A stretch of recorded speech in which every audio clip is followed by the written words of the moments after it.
Salut à tous, c'est Julie Yemolo. Aujourd'hui, je vais vous parler de ma course sur le Challenge Saint-Polten et vous faire un petit débrief de ce qui s'est passé depuis l'Ironman 73 de Davao fin mars.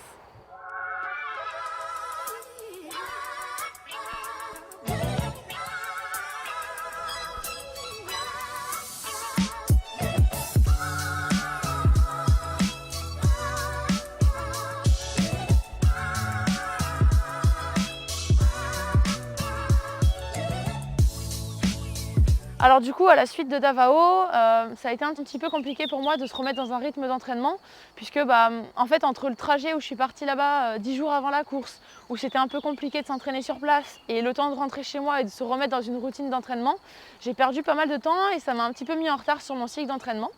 Donc à la suite de ça, j'ai quand même continué sur le programme que j'avais prévu de base, c'est-à-dire me concentrer sur un bon bloc d'entraînement au mois d'avril avant de remettre des dossards au mois de mai sur format half.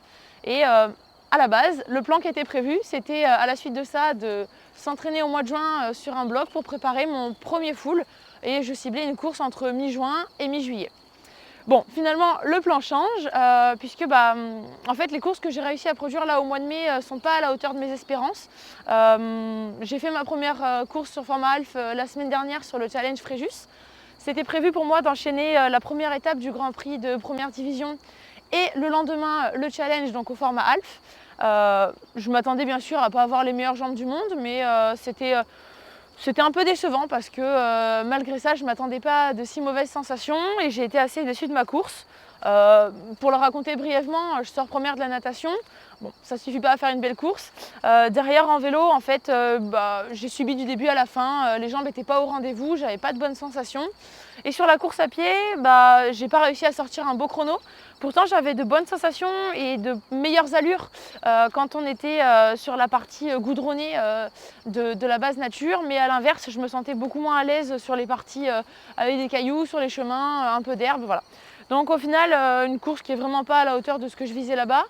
Je termine troisième, mais je venais pour gagner et sensation vraiment pas au rendez-vous. À la suite de ça, je suis partie en Autriche puisque j'avais prévu de faire 2 autres courses au format half. Donc ça me faisait un bloc de 3 halfs en 3 semaines, avec donc le deuxième half et le premier en Autriche qui était aujourd'hui le Challenge Saint-Polten. Alors idem en fait que la semaine dernière à Fréjus, ma course ne m'a pas satisfait du tout puisque je termine à une 8e place, ce qui est juste anecdotique, c'est assez décevant. Je sors de la natation pas trop mal, le vélo s'est bien passé on va dire jusqu'au 40e kilomètre et ensuite pareil, plus de jambes, j'étais pas au rendez-vous, les watts n'étaient pas là non plus et sur la course à pied, c'était pas bon non plus. Donc en fait je suis assez déçue de cette course et je change d'avis, je change mon plan, c'est-à-dire que je décide de ne pas participer à la deuxième course que j'avais prévue en Autriche puisque en fait j'ai déjà avancé beaucoup de frais pour venir en Autriche ici et il faudrait en fait que je fasse la meilleure course possible la semaine prochaine pour rembourser ces frais, pour juste être à l'équilibre de mon voyage, puisqu'en ayant terminé 8e, j'ai pas eu de prime de course sur le Challenge Saint-Polten. Et en fait, pour moi, ça représente un risque supplémentaire puisque je suis absolument pas sûre d'être capable de produire cette course-là la semaine prochaine. Et ça demande des frais supplémentaires de rester une semaine de plus en Autriche. Donc je préfère limiter les dégâts et rentrer chez moi maintenant.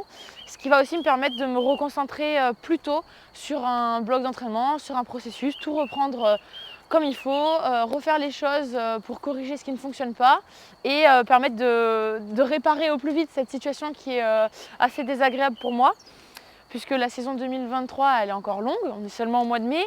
Mais voilà, je suis dans un cas un peu inédit pour moi parce que je suis dans un moment où j'arrive pas à concrétiser en compétition ce que j'arrive à produire à l'entraînement et ce pourquoi je m'entraîne. Donc c'est assez frustrant puisque les résultats ne sont pas du tout au rendez-vous et ça c'est pas à la hauteur de ce pourquoi je m'investis. L'avantage c'est que je m'en rends compte tôt, la saison elle est longue et je suis qualifiée au championnat du monde d'Ironman 73 qui auront lieu fin août à Lahti.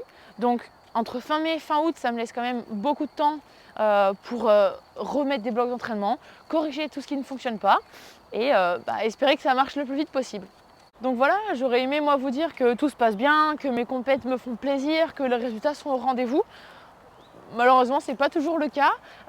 Donc là, c'est sûr, c'est assez décevant. C'est pas une super période pour moi. Mais au fond de moi, j'ai la certitude que les entraînements que je fais cet hiver ou que j'ai pu faire les années précédentes, ils vont forcément finir par payer. Tôt ou tard, c'est ça qui est un peu dur à accepter parfois, c'est que ça met du temps, mais ça devrait finir par marcher et par se concrétiser en course. Donc j'essaye d'assembler toutes les pièces du puzzle, à voir quand est-ce que ça se mettra en place en compétition. Donc voilà le petit topo entre fin mars et fin mai de ce qui s'est passé pour moi sur ma saison. Hâte de corriger tout ça. Je ne sais pas encore sur quelle course sera mon prochain dossard, mais je vous tiendrai au courant. D'ici là, retour à l'entraînement pour moi. Et puis, je vous tiens au courant. Merci d'avoir regardé cette vidéo. À la prochaine. Salut!